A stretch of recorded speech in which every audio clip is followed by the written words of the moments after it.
Hancock to our virtual stage, if you will. Bonnie is a professor of practice here in the Poole College of Management Jenkins Mac program, so one of our own. Her teaching focuses on areas of financial management as well as financial planning. Bonnie has served as the executive director of the Enterprise Risk Management Initiative, as well as serving on public and private boards that include Ag Carolina Farm Credit, Home Trust Bank, and North Carolina Coastal Pines Girl Scout Council. Bonnie's career also has experience with executive positions at Progress Energy, as well as time in public accounting. So please welcome Bonnie Hancock. All right. Thank you, Jessica, and welcome everyone. It's great to see some of my former students and some of my colleagues. I'm excited to be talking with you today about nonprofit board service. I just want to set the stage. I hope this is interactive. I tend to get started talking and just go on a whirl, as some of you might know from class, but please feel free to either, break in, go off mute and go on the mic and throw out a question, or put a question in the chat. I've asked Jessica to monitor the chat for me just in case I get so involved that I don't actually see the things popping up in the chat.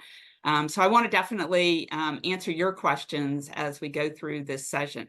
So let's start with what I have planned for the session. So first, I just want to do a little bit of background on the basics of boards, just to kind of get us all to the same place as we start out kind of with a basic understanding of some of the terms that we're going to be talking about. Then I'm going to talk a little bit about, why join a nonprofit board, what's going to be expected of you as a nonprofit board member should you go that route. What's the how of the governance? What's some best practices in governance? And then I'm going to finish up by just talking through a few lessons learned of some things that can go wrong in governance and in not-for-profits, just to give you an idea that it's not all butterflies and rainbows when you go into it in doing that. So let's get started by talking about, the role of a board of directors, kind of big picture. What does a board of directors do? It's primarily responsible for overseeing the management. So strategy, annual budgets, operating plans, things like that. A lot of folks say that, the biggest job for the board of directors is to hire or fire the CEO or executive director. So you'll see throughout this, most not-for-profits have executive directors, and I'll sometimes refer to those as the ED. But that's really where the board can have a big role and a lot of responsibility for managing the performance of the head of the organization. And then for any board, there's going to be specific duties that are given to the board and its bylaws. Perhaps it is that the board has to approve the annual budget or has to approve, for a corporate board, it's going to be dividends or stock buybacks or things like that. So there's always going to be specifics within the bylaws that say only the board can take these type of actions overall. So switching now to board structures, we're going to be focused on not-for-profit boards, but I want to talk a little bit about the different types of boards that you might find. So corporate for-profit boards, typically those boards, it's a paid position to be a director on that board, and you're representing the interests of the shareholders for the corporation. A not-for-profit board, on the other hand, is typically not a paid position. There are some very large, sophisticated not-for-profits that do sometimes pay a stipend for board service, but in general, most nonprofits do not pay their directors to serve on the board. In a not-for-profit, you don't have shareholders, so you really are there to make sure, be a good steward of donor funds, and also make sure that the organization is operating true to its mission and benefiting the groups that it is intended to benefit. There's also another type of board that sometimes falls into the not-for-profit, but can also be associated with a corporate board, and that's an advisory board. You see those a lot in academia, but you also can sometimes see them for corporate.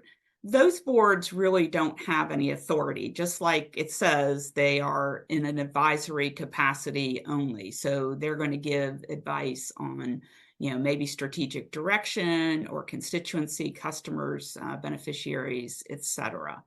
So today I'm really going to focus in on not-for-profit boards. All boards typically do some of their work through committees as well. So for a corporate for-profit board, you're typically going to have an audit committee, a compensation committee, and a nominating and governance committee. So the audit is just what it says. It's going to be in charge of financial statements and interacting with external auditors, et cetera. Compensation is going to be focused on, the senior management's compensation. Nominating and governance is more focused on, nominating individuals to serve as directors and then the governance practices of the board. So when you see not-for-profits, the most common two committees that you'll see in a not-for-profit are a finance or audit committee. So a lot of not-for-profits don't actually have an annual audit, so they might just have a finance committee, but most not-for-profits will have a finance committee and then a development. And by development, I mean fund development, which means donations, contributions, a committee that's focused on that. If it's a very small not-for-profit, it might not have committees, but most boards, to manage their workload, will delegate some of their work to a committee in order to get it done that way. So that's really some background on kind of structures and some things that we'll be referring to throughout the session. When you think about what's expected of a director, it's good to think first about what are the duties that they owe to the organization. If you're a director of an organization, what do you owe to that organization? And this will be the same whether it's a corporate for-profit or a not-for-profit, right? You owe a duty of care and diligence. That means you have to pay attention to what's going on in the organization, make good decisions, have the right skill set to be able to perform the duties that you're being asked to perform. You also have to be trustworthy and be loyal to the organization, right? You want to act in the organization's best interest, not in your own best interest. So you want to make sure that what you're doing is best for the organization, and you want to act in good faith. Issues arise when directors put their interests ahead of the organization's interests. You also need to exercise independent judgment. So you need to be in a position to develop your own informed views on what the organization's activities are. You can't simply rubber stamp what either maybe the chair of the board says or what the executive director of the organization says. You've got to be informed on your own. And sometimes that takes the form of not just being a part of board meetings, but also participating in continuing education yourself to make sure that you're informed about what, the activities or the mission that your organization is within and what good governance looks like. So I'm going to take a pause here and go to the first polling question, which is going to help me get a little bit more background about my audience.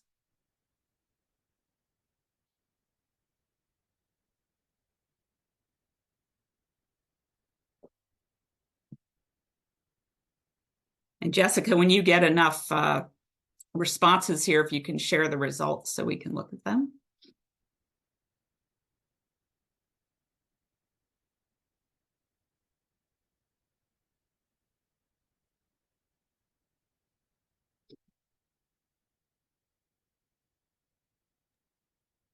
Are you able to see the results? I can see them, yes. I want to make sure everybody could see them. We got them? It should be. Okay. Yeah. So we've got the majority that are just thinking about serving on a nonprofit board. At some point, we got some that are got it a little bit more in their crosshairs, and then I've got 8 of you currently serving. So those currently serving, if you have any observations to share as we go through this, I would definitely welcome your input as we go through. All right, well, let's keep going now.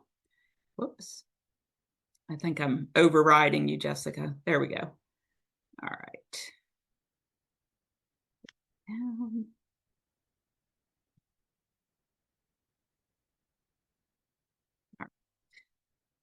So I wanted to start with kind of thinking about the reasons for joining a not-for-profit board, reasons that I've heard in talking to other people. A lot of folks want to do it for the networking benefits. You potentially can expand your network, meet different people that may be helpful to you in your career. It also, for your organization that you're working for, it demonstrates community engagement on the part of a representative of that organization, which can provide reputational benefits. And I know public accounting firms definitely appreciate having their folks engaged out there in the community. It will give you some governance experience that you may be able to leverage to a for-profit board. That's definitely not a guaranteed thing, and it will depend upon the sophistication of the not-for-profit you're with, and whether or not they're practicing some best practices in governance. But what ought to be your reason for joining a not-for-profit board should be giving back to the community and promoting a cause or a mission. You definitely want to believe in the mission of the not-for-profit before you serve on its board. Because that's going to make you the most effective board member that you could possibly be. And so that might be what's motivating you to want to come on to a not-for-profit board. So now I want to flip that and say, what is that organization going to be looking for from you? And so I'm assuming we're talking about, a charitable organization and a not-for-profit. So I'm going to talk primarily about that, as opposed to like a professional organization that you might be involved in as a CPA. So what we typically talk about when we talk about expectations on a not-for-profit board of directors is time, talent, and treasure. So kind of the 3 T's. On a for-profit board, it's really about time and talent. The treasure element comes in on the not-for-profit board. So let me talk about each one in turn. So time commitment for a board. You're obviously going to be expected to attend, board meetings. You're also, to the extent that you are assigned to a committee of the board, you're going to be expected to attend those committee meetings. And that means you need to be prepared for those meetings. So most organizations will send out a pre-read for meetings, and best practice would say at least a week in advance. Sometimes you don't get quite as much time, kind of depending, but you should be expecting to spend time reviewing that package of information so that you come prepared for your meetings. You also should spend some time with some ongoing communication with the executive director or senior staff to keep apprised of things in between board meetings. There's usually some communication. And there's potentially going to be other meetings and obligations that you might have to take care of. One of the most time-consuming things is when there's turnover in the executive director position. Now, usually there'll be a committee, a search committee, that'll go through that. I just went through that in one of my not-for-profits, and it was very time-consuming going through candidates, interviewing candidates, meeting to make decisions on that. Also, if there's a major strategic shift or a crisis that the organization is going through, that's going to mean a lot more time as well. So you really need to think about, as you're thinking about not-for-profit board service, do I have the time to devote to it? And different organizations are different, right? They're going to have a different meeting cadence, different levels of complexity, et cetera. But you need to be thinking about, how much time will this take? And I have the flexibility to rise to the occasion if something happens that's going to require a lot more of my time. The next expectation is that you're going to bring your talents there. And obviously, it's going to be relevant skills and experience that you may have that the organization is looking for. And the skills and judgment of a CPA are something that's going to be relevant to any organization, right? The numbers always matter. your ability to be able to review budgets and forecasts, financial statements, maybe investments that the organization makes, all of those things related to that. That is an important talent that CPAs bring to bear for organizations, and is something that organizations frequently look for. They want to make sure that they have sufficient talent from that respect to help to keep them in good financial position. And then finally, your treasurers. All charitable organizations are going to expect an annual financial gift from a director of that organization. Some organizations are actually very clear and spell out a specific amount that they expect, but a lot of organizations will just say it needs to be an amount that is personally meaningful. But potential donors to that organization are always going to look to see and ask, do you have 100% contributions from your board of directors? Because if your board of directors is not willing to put their money, to donate their own money, why should a donor be willing to contribute to that sort of organization? So it's a little bit of a red flag if the board is not contributing at 100%. Did I see a question, Jessica? Yes. So Emily says that being a CPA, I'm asked frequently for recommendations of CPAs to serve on boards. We have a needed talent for many nonprofit organizations. Yeah, absolutely. Yeah, absolutely right. I couldn't agree more. That, a lot of times, the people that are, very mission driven may not necessarily be the ones with the financial skills. So there's almost always a need on not-for-profits for those financial skills that are out there. The other thing I want to mention in some not-for-profits is they may include, so beyond your personal gift that's meaningful to you, organizations may also specify a give or get amount. Meaning they want you personally to give up to that amount, or they want you to connect them to donors that will contribute that amount. And a lot of times that takes the form of the organization you're working for may support that not-for-profit and make a much larger donation than you may potentially make yourself. So it's important to understand those things before you join a board. What is that financial obligation likely to be as well? The other part of your treasure is your personal network. Not-for-profits will like for their directors to make introductions to other potential donors that will be out there. Some not-for-profit boards are very, very big for the very reason that they want to have a greater network that they can tap into for potential donations. So the more folks they have on the board, the more are giving themselves, the more they can connect to outside additional donors that may potentially give to them as well. So that brings us to polling question 2.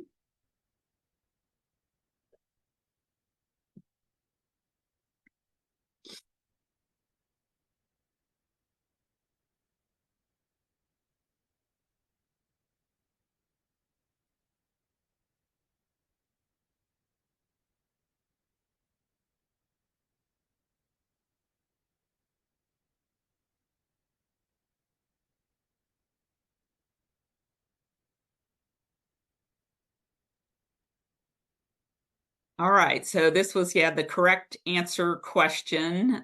Should be make a meaningful annual donation. If the organization has 12 meetings per year, they would probably expect you to be at them. Thankfully, most organizations don't meet 12 times a year. That's probably a little bit of overkill. So most organizations meet, 4 to 6 times per year as a full board, and maybe have committees that meet as well. All right. Let's move on there.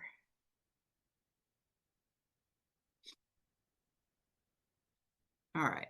So I've started talking a little bit about this, but As you think about joining a nonprofit board, there's some things that you need to think about, and you really need to do your own diligence on that particular board. Every not-for-profit files a Form 990 with the IRS that provides financial statements and other information about the board.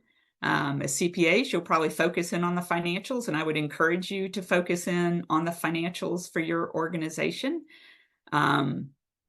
Is the organization breaking even, at a surplus, or does it have losses? Obviously, losses are going to be a red flag. And if they are having losses, then you're going to want to look to the balance sheet and see what sort of reserves are available. How long could they go with a loss position before they might be forced into, bankruptcy or just shutting their doors? So you definitely want to understand that part of their financial position, their financial strength, or are they teetering on the brink? You also want to look at how much of their funds goes towards their programs or, their stated mission. And so typically a rule of thumb is 75 to 80% of an organization's revenues that it brings in should be spent programmatically, on its mission itself, as opposed to spent on fund development or the CEO's salary and things like that. So you'd want to look at that, relative split of how much of the money is really going towards programs. So it's a red flag if too much is going towards, senior management and fund development folks. And by fund development folks, I mean the folks that are going out soliciting contributions to the organization. You should review the bylaws. What are the board's responsibilities that are delineated in the bylaws? How are directors elected? There are some organizations that are a membership organization. So for example, I'm a member of the board of directors of the Girl Scout Council for the eastern half of North Carolina. Directors are elected there by the members because it's a membership organization. Other organizations, so smaller, I'm going to talk about some of my time on Exploris and Marbles Kids Museum, may just be elected by the board of directors that exists. So the board of directors elects new directors to come in. You also want to understand the terms. You would prefer that there are specified terms. Some smaller, less sophisticated organizations don't have formal terms, but you would like to know that there's, a set time. Typically, it's 2 to 3 years is going to be the term, and then that term can be renewed a number of times. So you'd also want to know, are there term limits, right? Term limits is a best practice, because if you're on a board for too long, and that could be 12 to 15 years, I think is kind of a rule of thumb that a lot of folks use. If you're on a board of an organization for too long, you become a little bit too close to the board, to the organization itself and perhaps its management. And so you can, over time, lose your objectivity and your independence if you've been on the board for too long.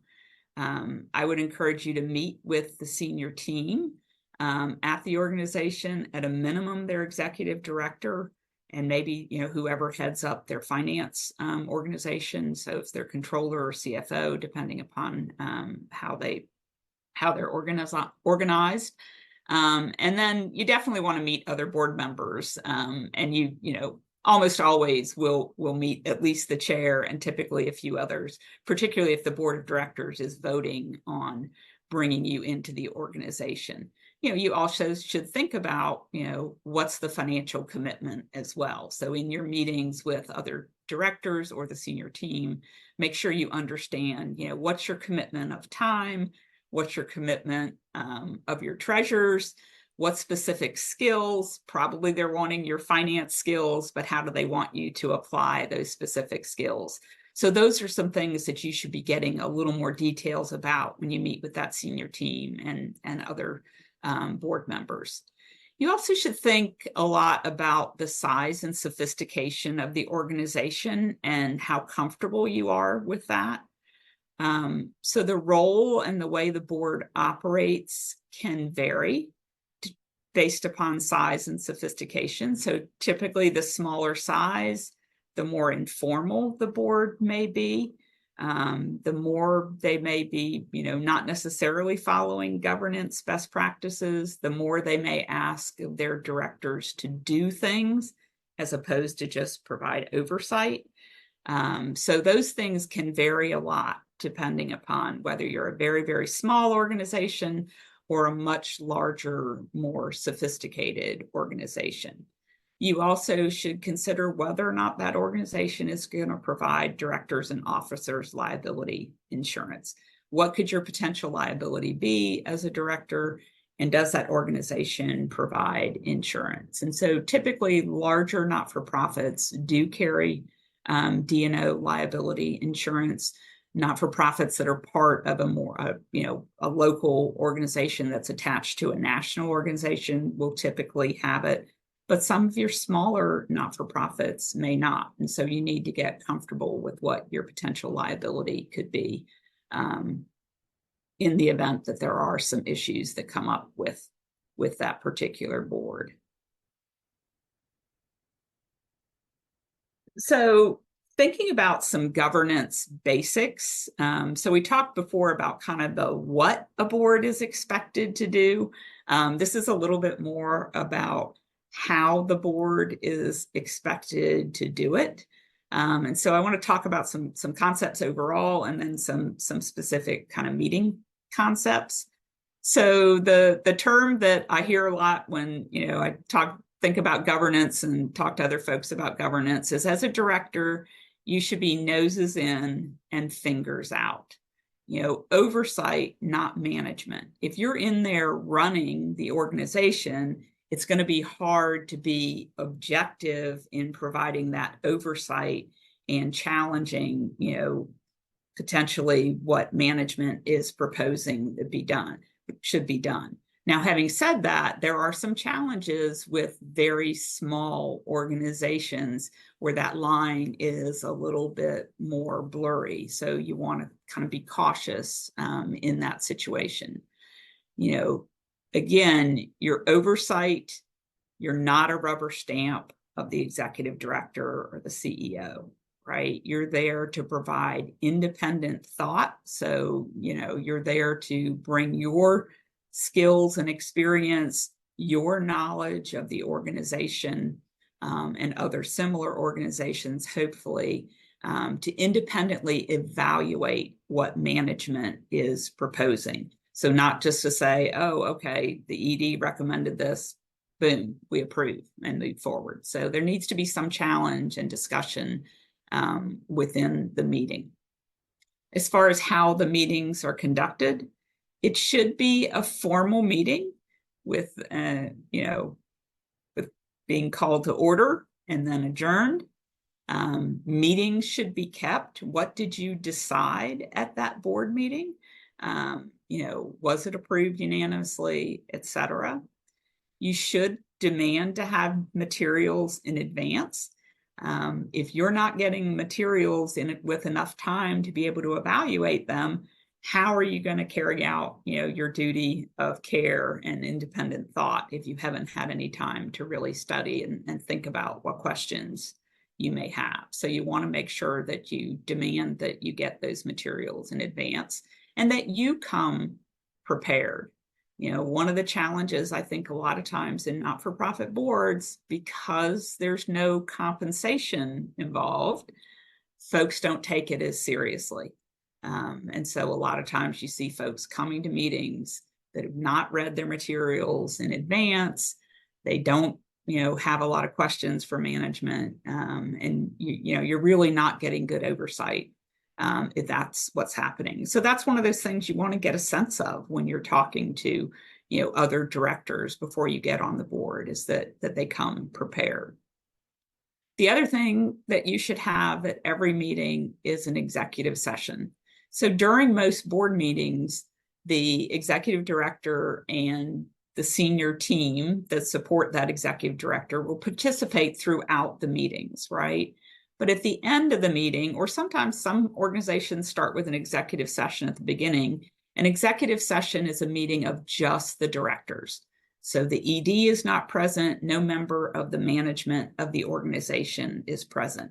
And that's where the board has an opportunity to have a really, robust discussion about what's going on at the organization without having to worry about, am I offending the ED, or am I saying something untoward? That's your chance to say what's on your mind, without sort of any potential for reaction or backlash, if you will. And that's, if you're not having those, if you wait to have those when there's a problem, then everybody knows, oh, they're having an executive session because there's a problem. Versus if you have them every meeting, it's a normal part of your business, and it gives that opportunity for directors to air concerns amongst themselves and to decide on a course of action amongst themselves. So that's where, if there's some discomfort with either the CEO's performance or the direction, or other issues, those can come out in an executive session. And every meeting should have an executive session.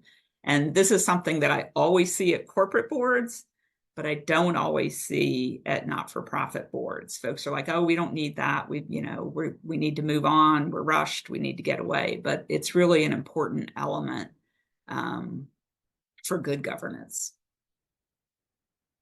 Questions at this point about anything that I've covered?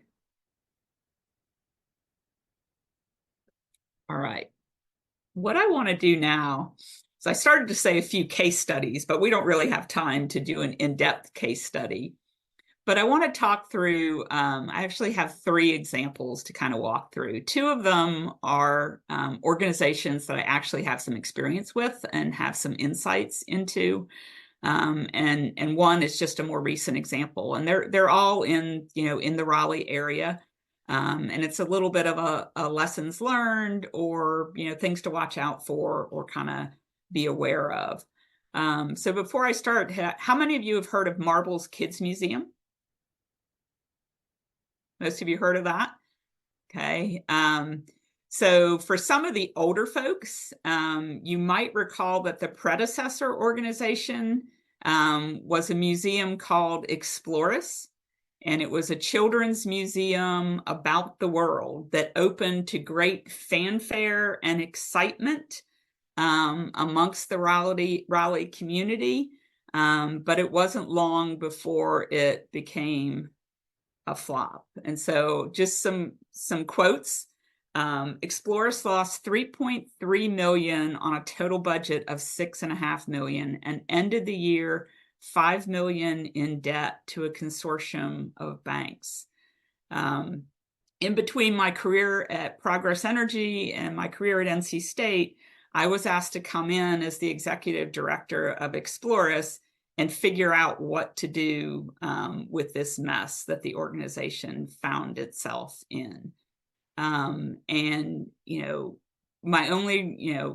My major reaction now is really kind of looking at it, and my board experience I've had since is, where was the board of directors when this situation unfolded? It actually turned out that one of the things that Explorus had decided to do when it saw that it wasn't getting the attendance was it decided it could make money selling goods from around the world. And the management team ended up the organization ended up getting swindled trying to buy these goods from around the world to try to sell. So again, departure from their mission, a board of directors that wasn't fully paying attention and taking steps soon enough to remedy the situation.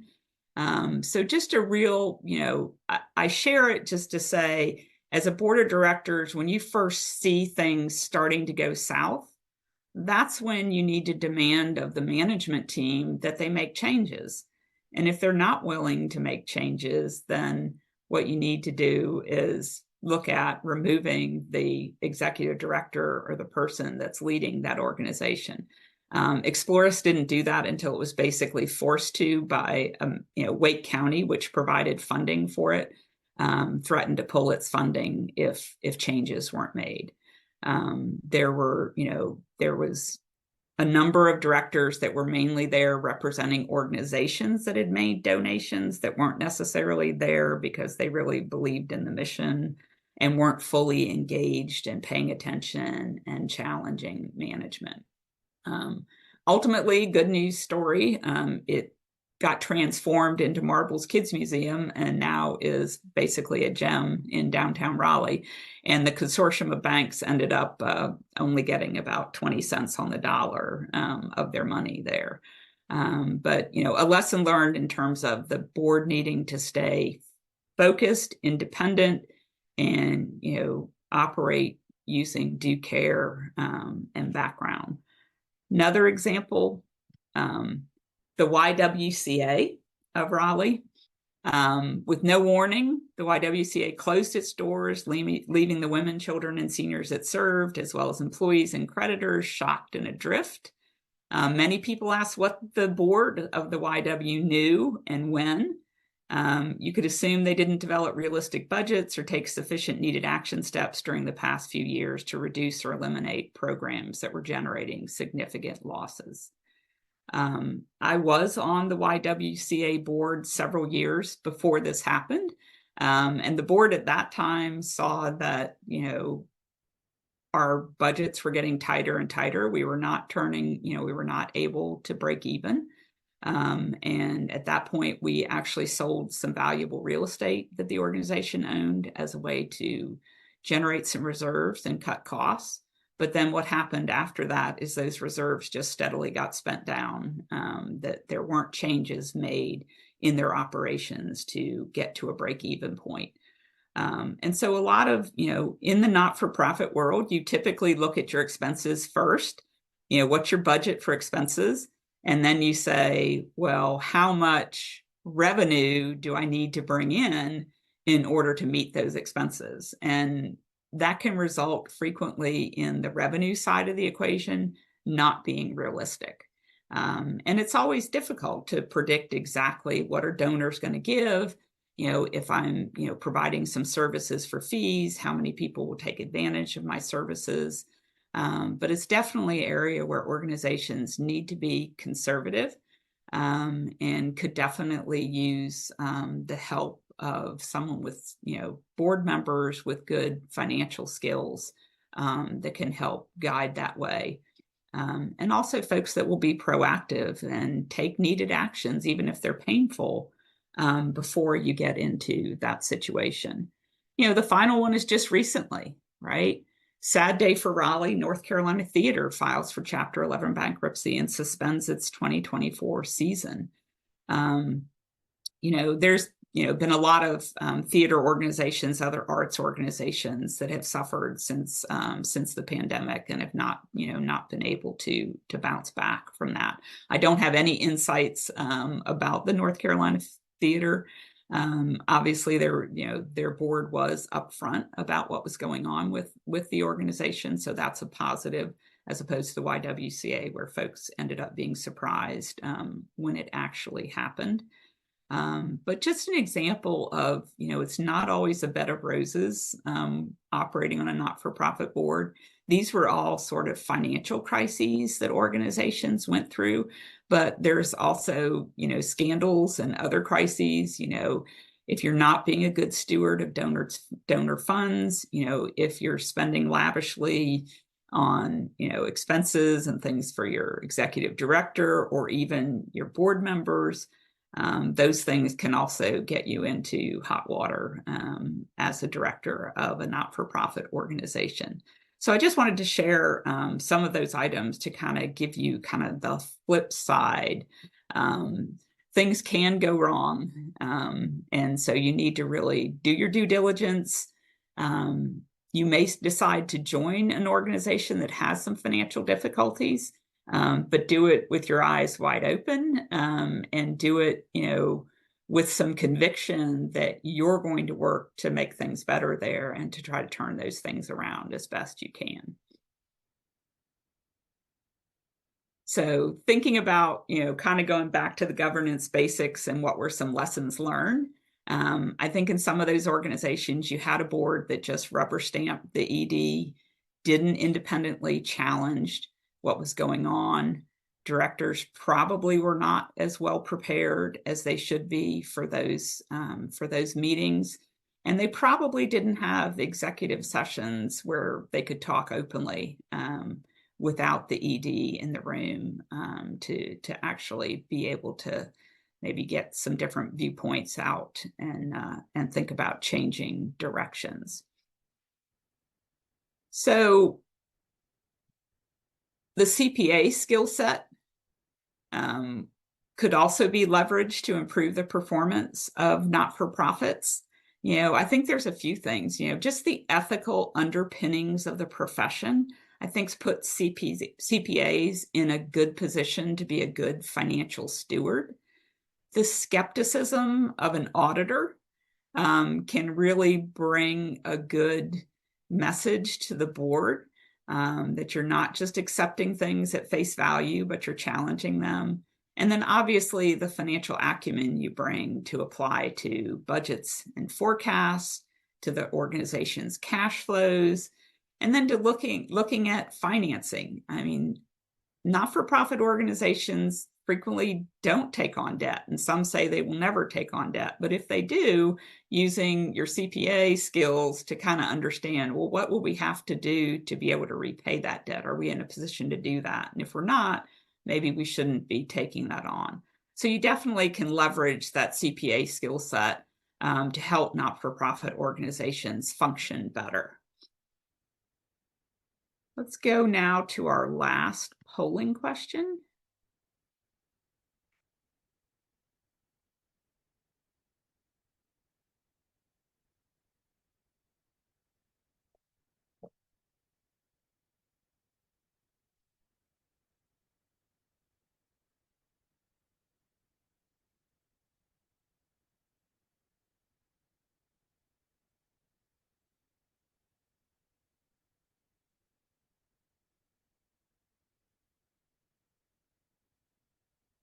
All right, definitely before joining that board, you'd want to look at the most recent IRS Form 990. And it actually would also be good if you were already engaged with that not-for-profit and had made a contribution. But definitely want to review that Form 990 before you hop on board so that you have a good idea of what you're getting yourself into.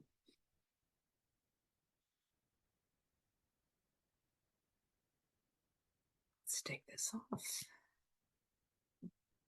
So I get asked a lot of times, how do I get on a board? More often, how do I get on a corporate board, since those are paying boards? But also there's, how do you get on a not-for-profit board as well? So sometimes that can be more difficult, particularly if you are earlier on in your career. And I would say always start with your passion and your purpose. You want to look for a not-for-profit that you're aligned with, that's meaningful to you. That makes a difference for you and that you'll feel fulfilled representing. And attend events that organization puts on, volunteer your time, donate your money, identify who's on the current board and try to connect with those board members, try to find a connection to a connection. But it's really important that you do something that's aligned, that really means something to you. Use the network that you have. Communicate to people that you're looking for a not-for-profit board position. Because like, somebody pointed out earlier, there are a lot of not-for-profits that need that financial expertise. Consider a committee assignment first. So there are some not-for-profit board committees that actually will have non-board members serve on the committees. So for example, on the Girl Scout board where I serve, we have an audit committee and we have a separate finance committee. And we have non-board members on both of those committees. And so sometimes serving on committee first can be a pathway towards getting a board seat, and also can give you a feel for what's it all about and what's going on there before you make a deeper commitment to actually serve on the board. You also can enlist your organization's assistance. When I was ready to serve on a board or get more deeply connected with a not-for-profit. I was working for Progress Energy, and I went to their community relations groups and said, well, what organization does Progress Energy support? And tried to look at that intersection of organizations that Progress Energy supported and organizations that I cared about. I mean, that was how I first got on to the Girl Scout board, because I'd been a Girl Scout leader. I cared about Girl Scouting. Progress Energy made significant donations to the Girl Scouts. And through that connection, I was able to, ultimately get onto the Girl Scout board of directors, which I've been connected with for a number of years now. So that's another way. I guess I would just, my only caveat or caution there is make sure it's something that you really care about. That's where I've seen, a organization, say a Duke Energy, says, well, we're going to make a good big donation to Girl Scouts, and now here's a representative of Duke Energy that we want to be on your board. If it's somebody that's already passionate about Girl Scouting, great.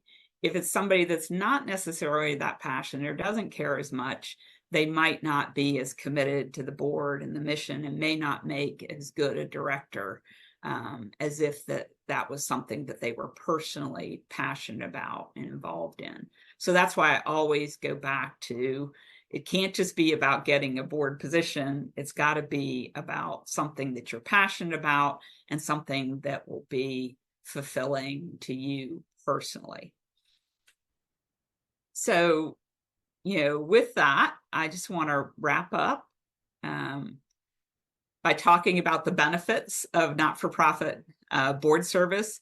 It can expand your network. You will meet different people that you might not otherwise meet. And some not-for-profit boards, have a lot of very high-powered executives that are participating, on those boards, that are directors. So you may be able to significantly expand your network.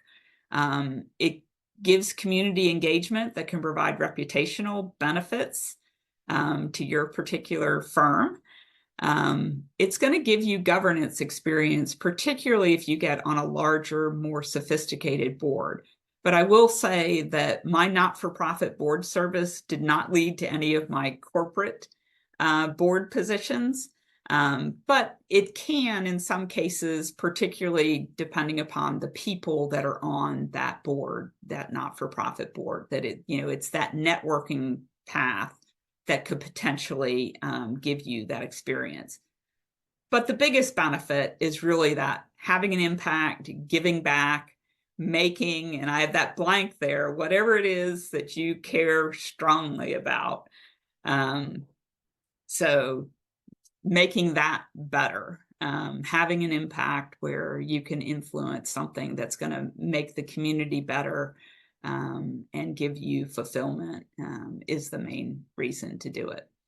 So with that, I'll open up to see if there's any final questions anyone has.